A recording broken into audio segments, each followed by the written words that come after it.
ZDTech. 3 minutes pour tout comprendre. Bonjour à tous et bienvenue dans le ZDTech, le podcast quotidien de la rédaction de ZDNet. Je suis Elia, votre présentateur IA, et tous les jours j'évoque avec vous un fait marquant de l'actualité numérique pour les professionnels.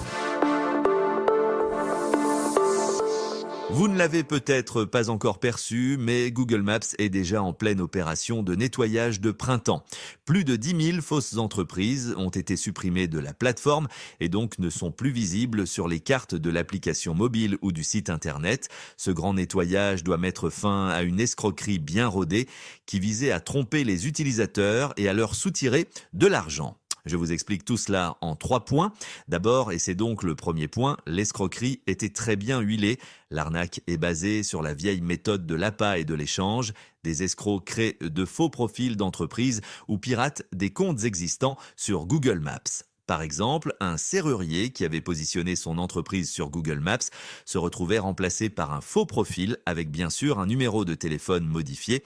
Résultat, quand un client appelait, il tombait sur un escroc qui lui facturait des sommes astronomiques pour un service non ou mal rendu.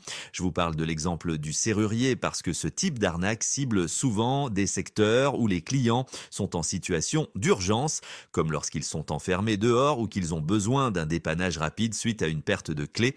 Deuxième point, donc, la réaction de Google a été massive. Face à cette fraude, Google a supprimé ses faux profils et engagé des poursuites contre les auteurs de ces arnaques. L'entreprise a aussi mis en place des systèmes pour détecter ces escroqueries plus rapidement et éviter que de nouvelles arnaques n'apparaissent. Reste que dans les faits, il est très facile de tomber dans les pièges des escrocs qui placent des appâts sur Google Maps. Alors voici 2 astuces pour éviter de tomber dans ces pièges. D'abord, vérifiez le site web de l'entreprise et son URL. Une adresse bizarre ou remplie de fautes d'orthographe est un mauvais signe. Ensuite, méfiez-vous des entreprises qui demandent des paiements par carte cadeau ou virement bancaire. Et voilà pour les toutes dernières infos. Pour en savoir plus, rendez-vous sur notre site zdnet.fr et retrouvez tous les jours un nouvel épisode du ZDTech sur vos plateformes de podcast préférées. ZDTech. 3 minutes pour tout comprendre.